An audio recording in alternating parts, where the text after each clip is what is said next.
I'm going to ask my friend, Senator Nick Charles, to join me up here. I am grateful for him, and he's going to join us for a quick civic moment. Can we celebrate him as he comes?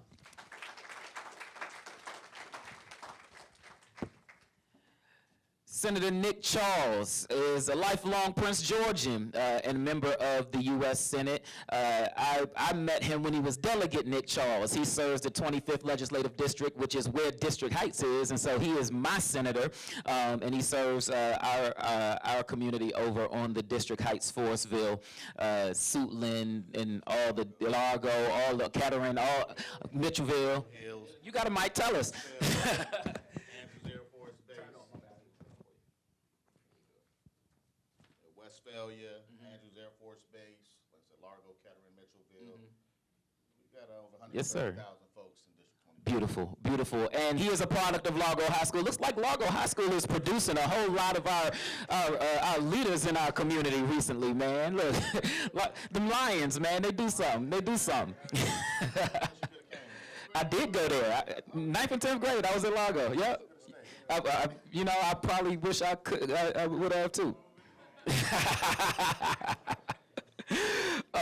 He serves on the Judicial Proceedings Committee. He's a member of the Black Legislative Caucus. He serves on various boards, including the Greater Baden Medical Services, Community Legal Services of Prince George's County, and the Children's Rights Fund. The last several months, he has been hard at work down in Annapolis as we have been, our state has been in session to establish legislation and budget for the state of Maryland, and that's one of the reasons we asked him to be with us today, to give us a bit of an update on what took place in session this year. So my first question to you, what's the most exciting thing that you all accomplished in session? Yeah, I'll just leave it with that. But number one, what's the most exciting thing that you feel like state of Maryland accomplished in session this year? Well, I won't necessarily call it exciting. Okay. This has probably been one of the hardest sessions, and I've asked folks that have been in the legislature for over 20 plus years, and I think everybody who has been there said this is probably one of the hardest. We're dealing with the federal crisis right now, everything that's taking place with the current presidential administration and the fallout that is taking place within our states, which is a trickle-down effect all the way into our counties.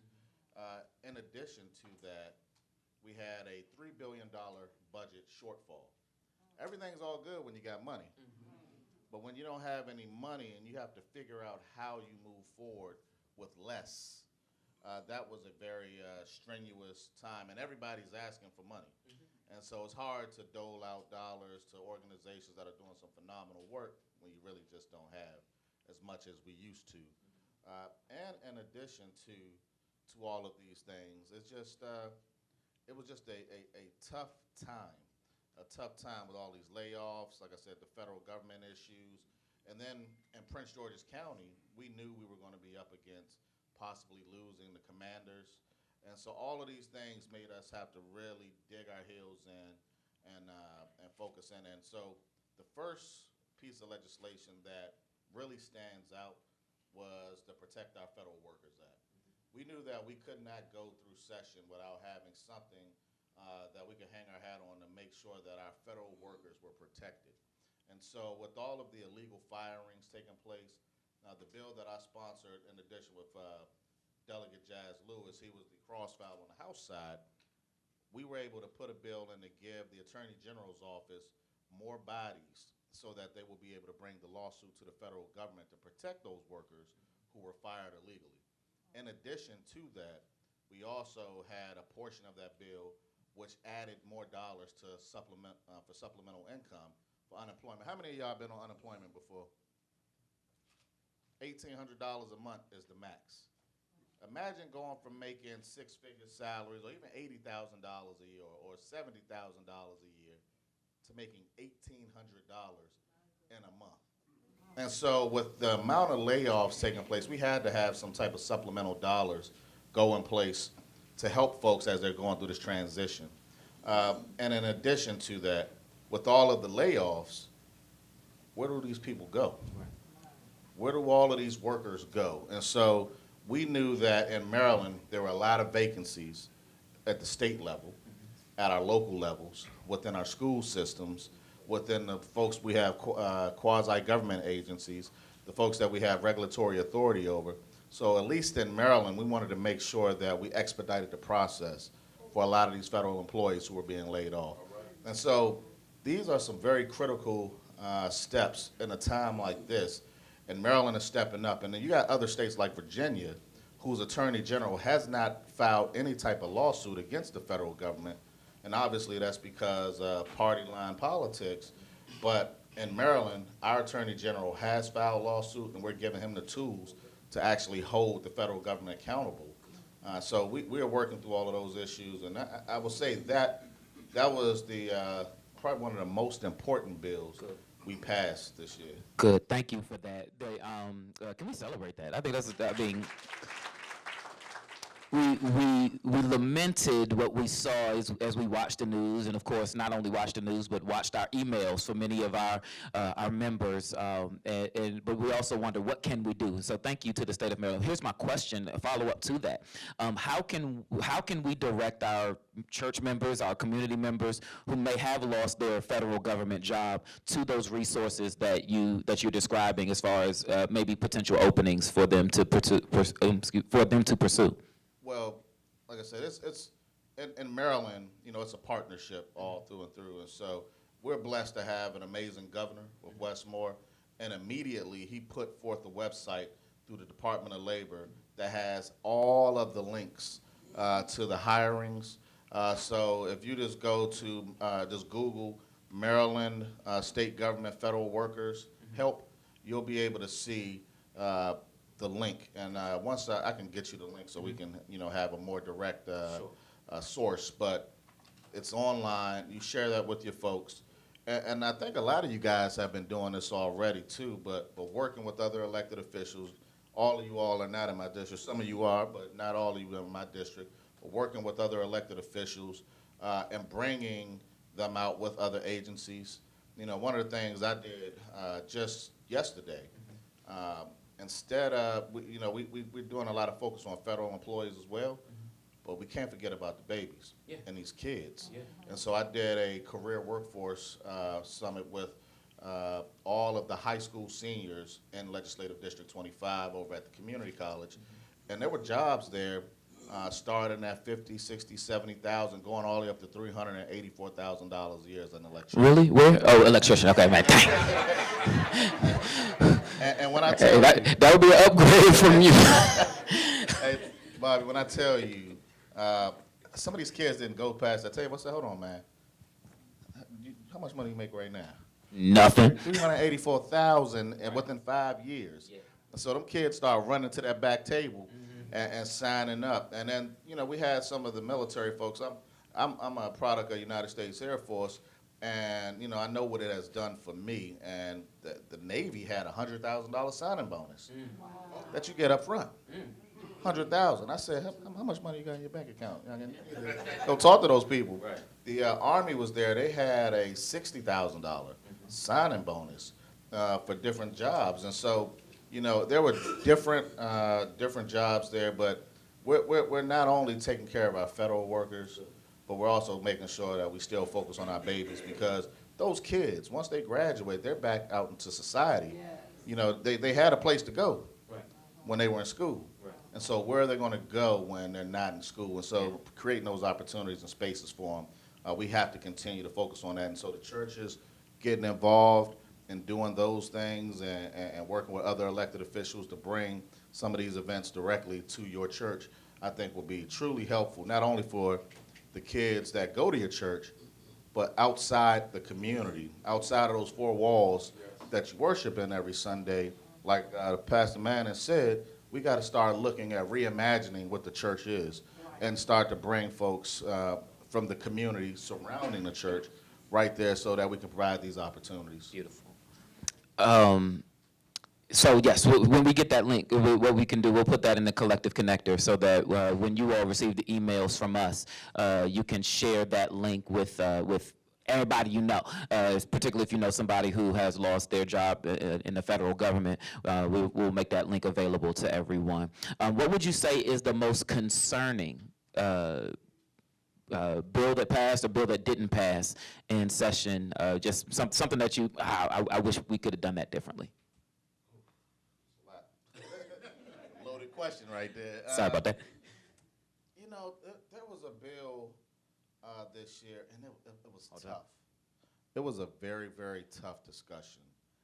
And how many of you guys heard about the lawsuits that the state is facing? So a good colleague of ours, Delegate C.T. Wilson, you know, he put on, he let everybody know everything that happened to him as a child, how he was raped as a child, and about accountability and holding folks accountable.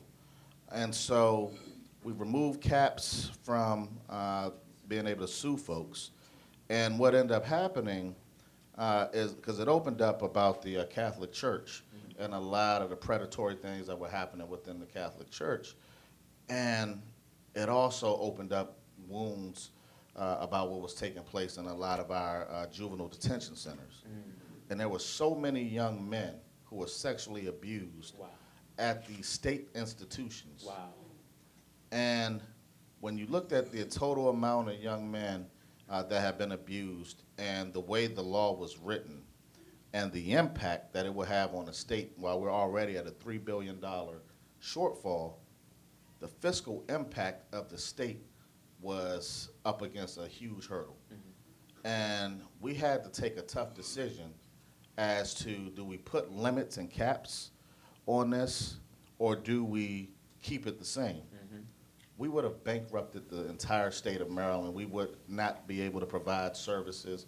There would be a lot of issues, and we could not do that willfully and have that level of impact on the state. So that was a tough, because you want to make sure that you honor those who have gone through these tough issues, but at the same time, you don't want to bankrupt the state. And so we had to put forth the cap, and it was one of those bills you had to hold your nose to vote for, because you want to protect those who are bringing out these issues. And so I would say that was probably the hardest bill, and kudos to Delegate C.T. Wilson, because it takes a lot. Now, if you guys have ever met C.T. Wilson, this dude is a Army medic, so, you know, combat Army medic, big, strong.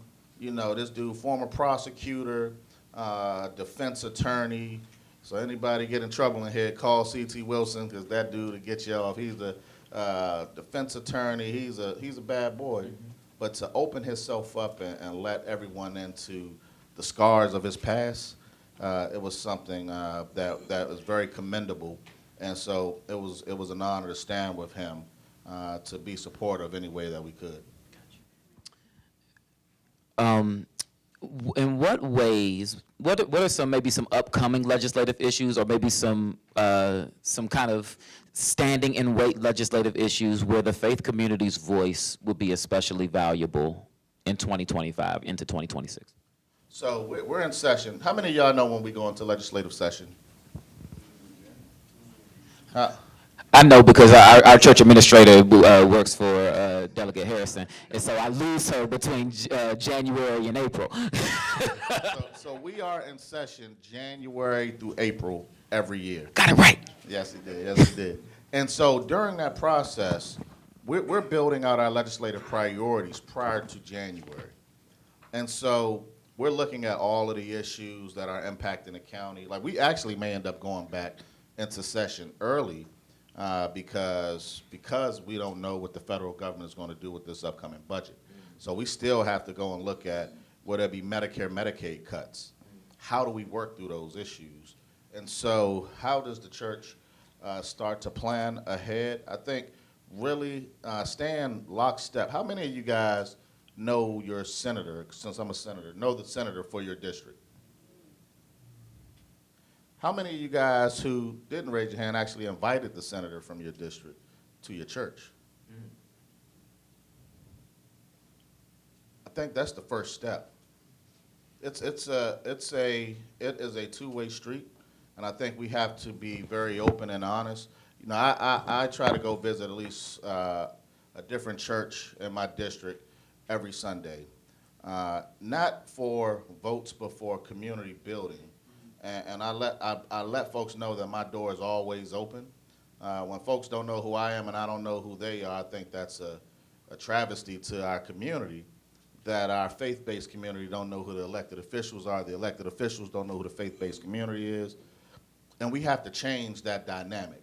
So I think the first part is opening up the dialogue and building a relationship with the senator, the delegates, the council member, the school board member in your district. Now, obviously, some of you guys may not live in a community where your church is. And a lot of your folks are following you from, a new to a new location, and they may not live within that community. But I think another piece of the puzzle also is stepping outside of the church and going into the community, knocking on the doors and spreading the gospel the way it's always been, letting it go into the people versus the people always coming to you also. And so making that very known and touching the folks, and then you'll be able to hear the issues of the actual community where your church is. Look at Senator Charles getting our mission strategy all the way together and making sure we're doing it right by the people. I would say this. I know, so I serve in District Heights. I live, not in District Heights, I live about 15 minutes away. I have a better relationship with the senator, the county council person, the school board the representative in District Heights that I have in my own neighborhood. And it's mostly because I'm as a pastor in District Heights, my calling is in District Heights, and my calling is to the people in District Heights. And so I want to, what he said, I want to encourage, not just do you know them, is their number in your phone? Is your number in their phone? Can you text or call them at any time? And so let me say publicly, thank you for the relationship that we have, because that's the type of relationship that we have. And I want to encourage you, wherever you serve, to make sure that you have that type of relationship with your civic leaders. I just want to kind of, final question, man. What's something that you need the business community and the faith community to know coming out of session and finishing out this year? Just final thoughts for us. We need the state and the federal government. Obviously, the federal government is not fulfilling its needs to the people. The state government can't afford to do it all. The county government can't afford to do it all. And it is imperative that we partner with the churches. If somebody's house catches on fire in your community where your church is, can that person in that community call you? Can they call you and get clothes and get some food for their family, or get some money to stay in a hotel because Red Cross is taking too long, or the government isn't stepping in? When somebody loses their job, can they come to your church and provide for their family? I think we really have to start looking at the true relationship between the churches and the community. And it's a lot of folks in here that I do know, and I know that their churches are doing some phenomenal things. Bobby just had a amazing community focus meeting. Well, not meeting, but a fun This day. whole block party, Whole bro. block party. We out there having fun. Look, my daughter was on a horse, right? He had horses there, y'all. And so, Bobby is doing some phenomenal things, tennis shoe drives, giving sneakers to kids, giving out, helping people wash their clothes, and giving out free gas, and That's all of us. That's not just me. That's the collective empowerment group. Not about me, but I appreciate what you're saying. But you're bringing that into our community, and we need a lot of those things, and so also. Partner, I know Wallace Baxter at Second Baptist Church Southwest, he's actually hosting our end of session recap. And so same way I'm here talking to you guys, we're bringing the community to his church. He allowed us to take his sanctuary over and actually bring the people and talk about all of the legislative bills that we passed, where we need to go moving forward and how we should be operating. And I think just building out that relationship. Some of y'all probably get my text messages when I try to invite some of y'all to come pray. Pastor Macklin, I was trying to get you out there. I try to get you out there to come and pray on the Senate floor. It's a phenomenal experience, and it's so proud. It makes all of us proud when we have the pastors from within our community come and open us up in prayer so we can do the work of the people in the Maryland State Senate. But outside of that, I think just building on partnership, we got to continue that. We have to. Can we celebrate Senator Nick Charles for being with us today? Thank you so much, man. Appreciate you.